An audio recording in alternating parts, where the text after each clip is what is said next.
Hi, everybody, and welcome to the Dr. Psych Mom Show. Today we are talking about what level of marital communication is way too fucking much. And the reason I'm talking about this is because a lot of couples seem to think that the more you communicate, the better. And if popular media is telling you this, and if even psychologists are telling you this, this is not right. Communication is all well and good, but if you are communicating to excess, that is more harmful than positive, and we will discuss that in depth soon. Before that, though, I will tell you to subscribe to me everywhere. I'm on TikTok, I'm on YouTube now. That's just starting. But certainly subscribe to this podcast because I just had a great episode on male biology across the lifespan, and that can help you understand your husband, or if you are a man, it can help you articulate some things to your wife. And it also talks about the disparity between male and female experiences with aging and why, and it's interesting. So getting to the topic for today, so there's something called an emotional check-in, and marital counselors will tell you to do it, and I tell people to do it sometimes. It means that once a week for like 20 to 30 minutes, you sit down and assess how your relationship is doing. That's a good amount of time. 20 to 30 minutes one time a week is a good amount of time. So now think about what you may have thought was a good amount of time. Now, if you're some people, you're like, shit, that sounds like a lot. Those people don't need to listen to this podcast. Unless, of course, they are married to somebody who thinks that 3 to 4 hours a day is just the tip of the iceberg. And I joke a little bit, 3 to 4 hours a day, but there are many people that get embroiled in multi-hour arguments. And because these arguments are not the stuff that they grew up with, because, listen, you didn't learn to talk this much out of nowhere. So usually people who have the multi-hour discussions about their relationship grew up seeing multi-hour arguments about a relationship with dishes being thrown or crying and recriminations and just terribleness. And so now if you don't do that level of volatility and chaos, you think that the multi-hour discussions are good. They're not. This is obsessional, and it is focusing you on all the wrong things, just on the problems in the relationship. They're never going to get sussed out by obsessive perseveration. They're really not. And so usually people saw this growing up. You're doing the same exact thing, except there's no plates being thrown. Sometimes people saw the exact thing. So they saw parents having multi-hour discussion arguments, and I say discussion because that's what the adults say it is, but kids know it's an argument. And in the exact same way, so it's not any more or less dramatic. It's literally exactly what you saw. And then every so often you have people that never saw their parents communicate at all. So then they don't have anything to base anything on. So they're like, oh, I guess like in a healthy relationship, unlike my parents, you do communicate for 3 hours a day about how you feel about each other and about any given argument. Do not do this. I mean, if you don't have kids, you want to do this shit and you're never going to have kids, then do it. I mean, whatever floats your boat. However, and I had a podcast about this. What level of marital conflict is too much in front of children? And the answer is any real conflict. Conflict is, it's not what the examples are that people give. It's like deciding between Chinese and Italian, or saying, ouch, you hurt me when you, hit me by accident with that box, oh, I'm sorry. That's not conflict resolution. The conflict resolution that your kids can see is like at that level. Like, oh, like you forgot to put my water bottle in the car. And then the guy says, oh, well, I thought you were going to get it. And then the woman says, oh, well, I thought you were going to get it. Well, I'll just get it. There, that's some conflict resolution for your kids to see. But if it goes like this, if it's like, you said that you get my water bottle. I didn't say I was going to get your water bottle. Well, you said you would get my water bottle. You literally said it to me. I wish that I had my phone. I wish I had my phone to record you sometimes, because you know how this is. I think this is your ADHD. Don't tell me about my ADHD, especially not in front of the children. I don't even know if I have ADHD. What I think is that you tell me so much stuff to do that I don't even remember any of it. Now, of course, I didn't use cursing. There's no yelling in this. But that's not a discussion. That's called an argument. And that's an argument that the children know is going to go on for like the the entirety of the car ride, whether you're driving across country or whether you're driving to your, to dance class or whatever the hell you're doing. So these sorts of discussions, and then some people think that they are really cheating the system there because they stay so philosophical. If it's in front of the kids or the children are in the house, assume every time they're in the house they could hear you. They can hear you if they come upstairs and they listen to your door or they look at you or whatever. And a lot of these people who are doing the discussion stuff, they don't even close the door because after all, it's a discussion, so it's done in public. And it shouldn't be. And some people are doing the reason that I think that we don't get along on this and that topic, your kids don't need to hear that shit, why we don't get along on this and this topic. And this is the type and the tenor of the conversations that people have. Now, if you can do, so let's say you say, all right, well, we don't do any of that in front of the kids. In front of the kids, we act nice and normal. And then after they go to sleep, that's when we have a 3-hour discussion till 1 a.m. about the reasons based in each of our families of origin that we don't get along.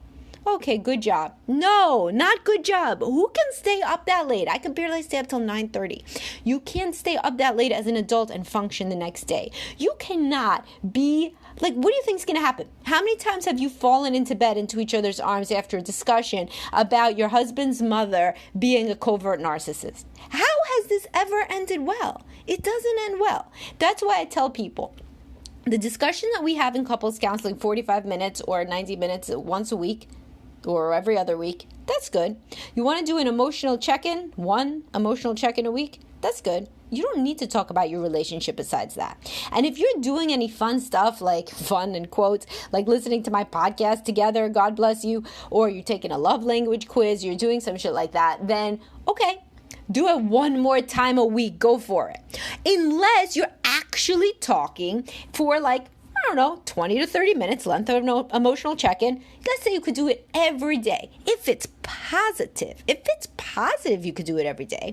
Now, what you can't do is fake that it's positive because productive. So you telling your husband that his mother's a covert narcissist really is productive. Somehow is going to end up being positive. So it's okay that was a 3-hour discussion and it was hardly the first time it's been brought up even this month. That is not productive. This is the people I tell, get your asses into couples counseling. What are you doing to your lives, to your sleep, to your peace of mind, to your children that don't go to sleep quite as early as you think and can still hear you talking? And then don't forget the ones that are talking in front of their kids because they can't stop themselves. And I'm not saying I have no empathy. I have lots of empathy. If you grew up in a house with constant conflict, you are going to be drawn to constant conflict. And if you moderate it into what you call a discussion or communication, well, then you're doing better than your parents. You know who still isn't doing well, though? Your kids aren't doing well, and you and your spouse actually aren't doing well. You're just maybe not as crazy as your family of origin. Good. This is always good. Every generation needs to improve. But this constant perseveration on the same topics without getting a third opinion or a safe, neutral setting where maybe progress can actually be made because there's an objective party, because neither of you are objective. Give me a break. I mean, who's the objective one? And the one who's saying, and this is just my example because it's so frequent, oh, your mother's a covert narcissist and that's why you don't know how to express emotion. My mother isn't a covert narcissist. What I think happened is that you and your mother are pretty crazy. No. So this is not helpful communication. It's also not, by the way, helpful communication if your husband has learned not to open his mouth, or your wife in the alternate, but I don't see a lot of guys ranting and raving about psychology. Maybe that'll be in the new enlightened era, but guys rant and rave about other sorts of things. You could go back to my Men with Control Issues podcast.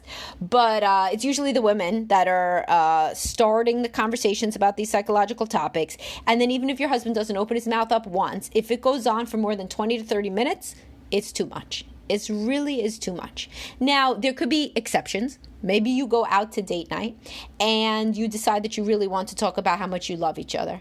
Oh, this is wonderful. You know what? Talk about how much you love each other. Save it. Wait till you get home and talk in front of the kids about how much you love each other. At least the PG rated parts. But if it's anything but saying how grateful you are to one another, how much you appreciate each other, how much you love each other, don't do it. Now listen, this is a very good test here. You know how Gottman, the marital researcher that you've probably heard of from my other podcast, he says that you need, I forget, it's either 5 or possibly even 7. In order to be healthy, it has to be 5 to 7. Let's even say 5. Let's be conservative. 5 positive remarks for every negative remark to maintain health in a relationship.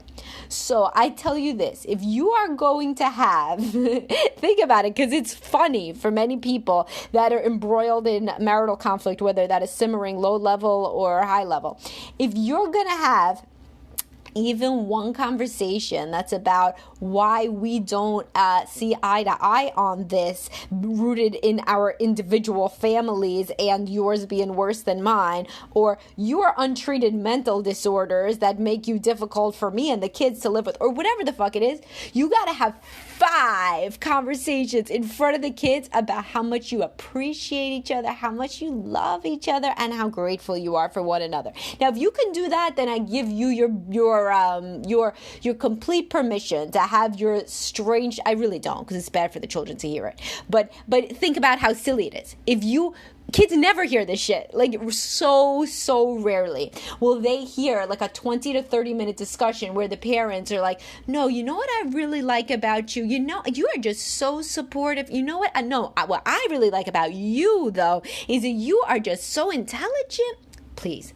Maybe sometimes, like for couples that are in conflict, the mother will turn to the kids and be like, why don't you thank Daddy for riding your bikes with you this afternoon? You know, he didn't work like he usually does.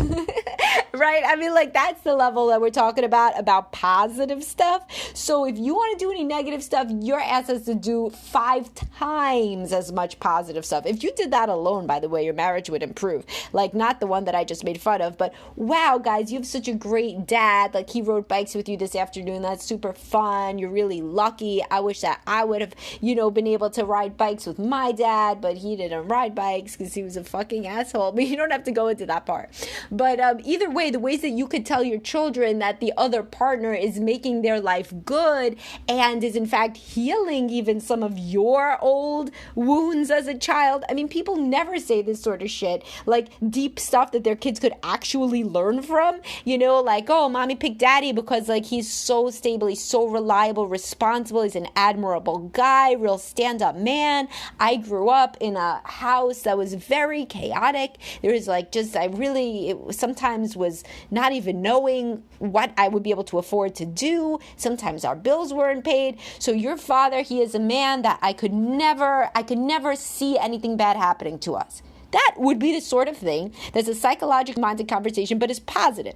And people really often do not say things like that, but instead they will let the children overhear them saying things like, you know why I picked you? I think because I had really low self-esteem in college. Like, come on, Jesus Christ, stop. And so, or the kids will be in bed and then the conversation will be just that, but it'll be like 3 hours of it, all the iterations of why your self-esteem was so low in college that you picked him. Come on, do you really think this is useful? It isn't. So to the couples that recognize themselves even a little bit, even a hair in what I'm describing, couples counseling can help you. It can give you a place to say all of your shit, and then you delineate it. So this is the place where we say all these things to each other, and the rest of the time we really focus on not perseverating on our marital dysfunction audibly, and instead self-soothing and other mechanisms. And the reason I say with other mechanisms, and the reason I say self-soothing, is for many couples it's become like a nervous tick. Like they have to talk about the relationship. They feel a lot of pressure to dissect the relationship. They feel pressure to argue. They feel pressure to say that they're right. They feel pressure to point out what went wrong in the day in their interaction. And they feel like as if they don't, then something bad will happen. They feel it's an anxiety. It really becomes this level of anxiety when you are unable to verbally communicate. And you got to think about why. And if it's because you deeply feel that your needs are not going to get met, your needs aren't getting met now. They're not getting met now. And I've yet to ever see somebody who can, through myriad late night browbeating conversations, convince somebody to meet their needs. It just doesn't happen.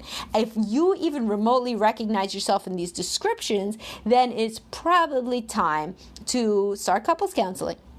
And or if your partner won't go, to start individual counseling, because there is something, some anxiety, some fear that it's happening that is allowing you to waste the one life that you get, to suck it up with hours upon hours of negative conversation that you convince yourself will end up productive, but somehow it never does. And if it's even remotely ever in front of the children, you heard it here first, that this is just plain out bad. The level of conflict resolution that we are talking about that is good for kids is really calm, really practical sorts of things.